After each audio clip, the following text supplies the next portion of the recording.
Salut les anguilles. Bon, ça vous dit de torturer Gustave? Bah justement mon gars, est-ce que tu préfères devenir schizophrène, bipolaire ou anorexique?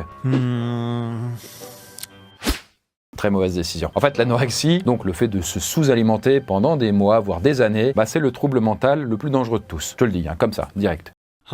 Alors oui, je sais, ça peut paraître difficile à croire que ça se passe là-dedans, mais si vous pensez que l'anorexie se résume à une adolescente qui finit pas son assiette et qui a tendance à sauter les repas, vous avez tort. C'est beaucoup plus hardcore que ça. Et Gustave va nous le prouver. Impossible, Chris. Un homme anorexique, ça existe pas. Tu es si sûr de ça? Les femmes sont-elles vraiment les seules concernées? Et sinon, comment est-ce qu'on peut faire pour que Gustave développe un trouble anorexique? Quelles conséquences ça aurait sur sa santé? Et cette maladie pourrait-elle aller jusqu'à tuer notre cobaye? Eh bien, sans plus attendre, essayons de rendre Gustave malade pour vous sensibiliser et enfin comprendre, avoir une anorexie extrême, ça fait quoi?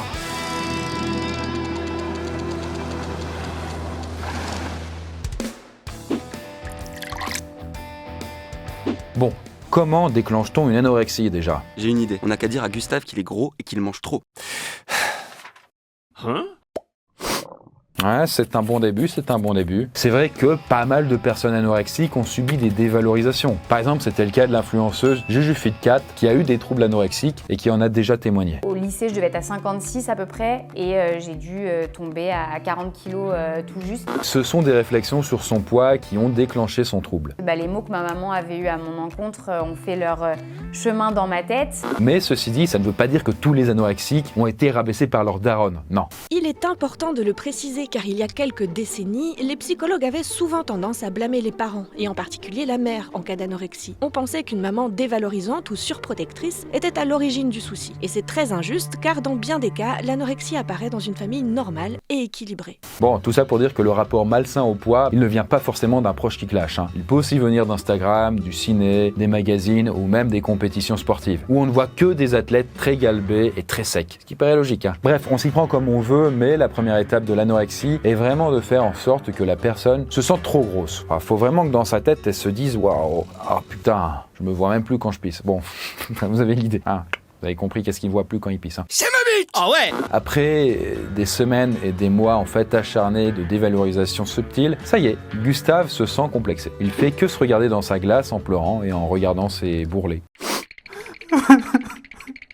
Eh bien, l'étape 2, mon pote, c'est le régime. Les burgers et tout ça, c'est terminé. Et là, 100% des troubles anorexiques commencent par un régime. C'est peut-être bête de le rappeler, mais on ne maigrit pas sans privation calorique. Et Gustave est justement en train de remplir son frigo de salade. Et là, c'est clair que ça sent le régime à plein nez.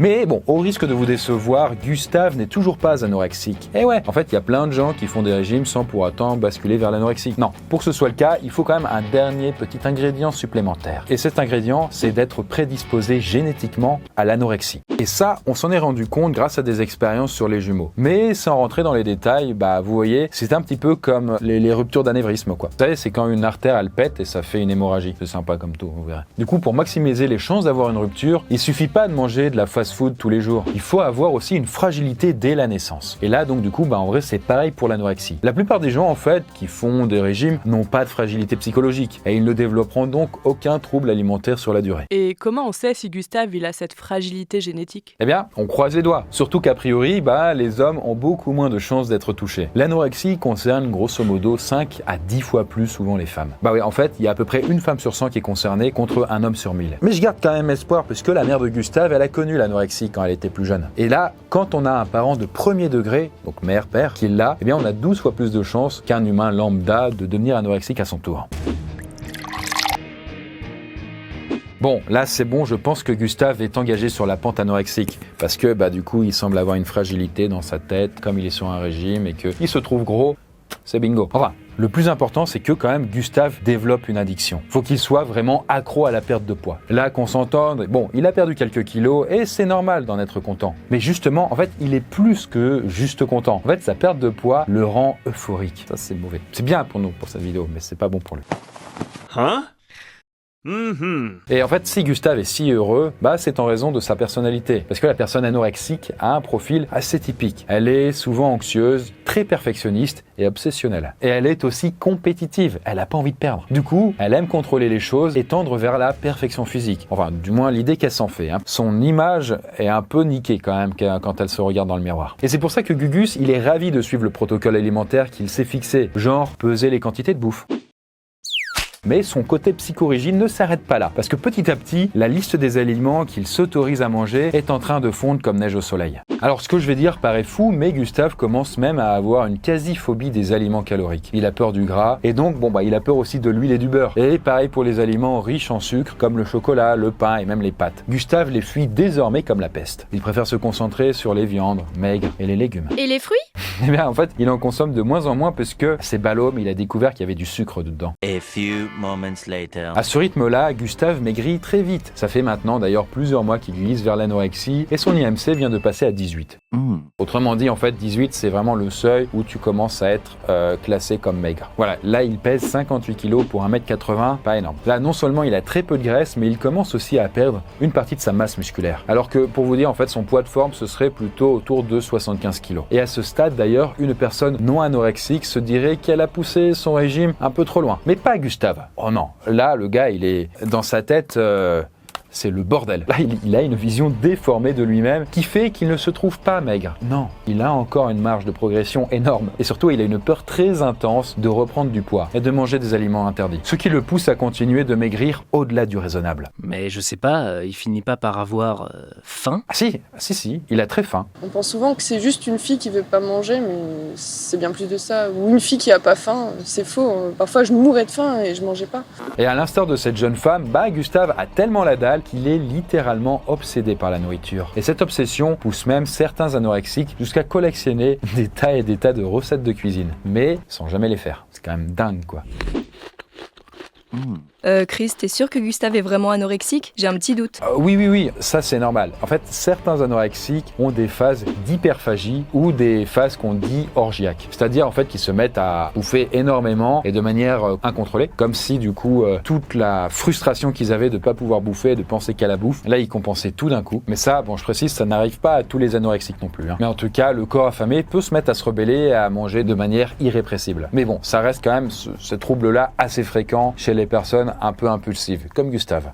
Et durant une crise hyperphagique, la personne anorexique n'ingurgite pas seulement des quantités exceptionnellement grandes de nourriture, elle choisit aussi des aliments qu'elle s'interdit habituellement. Et c'est logique, les aliments tabous sont les plus énergétiques, et c'est exactement ce que recherche un corps affamé. Bref, Gustave vient de se faire péter le bide avec tout ce qu'il y a de plus gras et sucré, mais comme il est toujours anorexique et qu'il a toujours la peur panique de grossir, vous imaginez bien qu'il est terrifié par ce qu'il vient de faire. Il est vraiment pas bien car là, il déteste perdre le contrôle. Et en plus, il a mal au ventre et il se sent gros.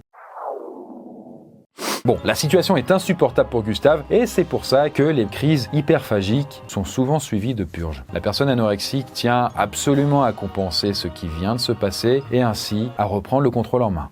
Pour être clair, il va se faire vomir? Oui, voilà.